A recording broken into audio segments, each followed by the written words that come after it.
Toenes' yard was nominated by his landscaper in hopes that the design and choice of native drought-tolerant plants would be award-worthy. By grouping plants with similar water and maintenance needs, the use of alternative mulches that are environmentally friendly, the creation of landscape beds that serve to retain stormwater runoff and creating great curb appeal, it was definitely a worthy award winner. So from us here at the City Council, we'd like to give this to you for winning the Water-wise Award. We really appreciate it. Thank you very much.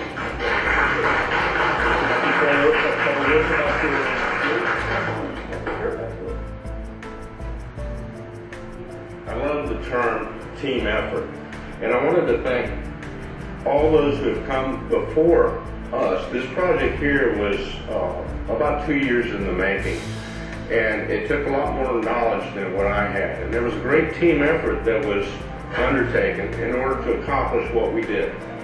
While it sounds like something that maybe is not a great consequence, getting away from lawn turf seemed like a great idea to me, because I do my own work, and it was a huge effort to keep it nice. Sometimes perfection is all that's acceptable, and I found that it was too much effort to continue maintaining lawn turf. So an alternative was sought. I want to thank the University of Florida and all those who have looked into how to do xeriscape and drought-tolerant landscape, where you can get away from all the problems that we face here in Florida with our many issues that come up with lawn care.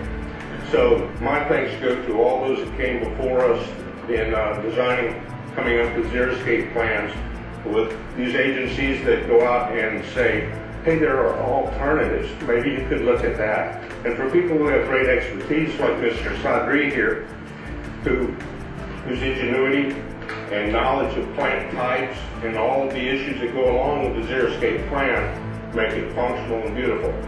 I'd like to turn it over to Mr. Sadri for just a moment, if I may.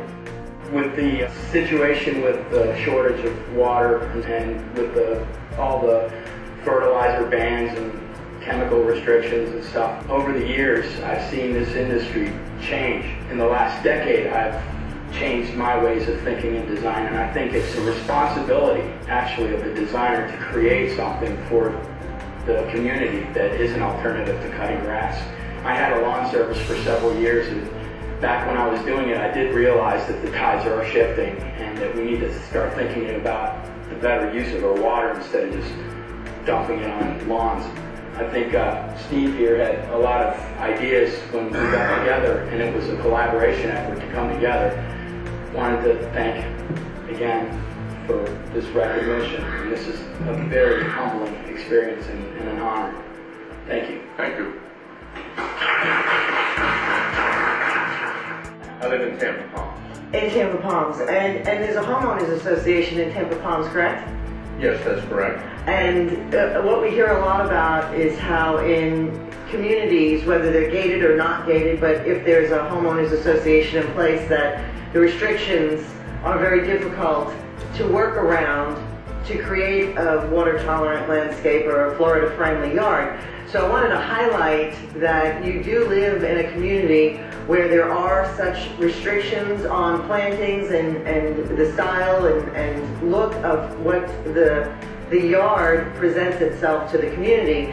And as a lead, I hope that others, not only in Tampa Palms, but in other areas that are governed by restrictions of homeowners associations, follow what you have been able to do, because it is possible, it is beautiful, and it is definitely worth pursuing.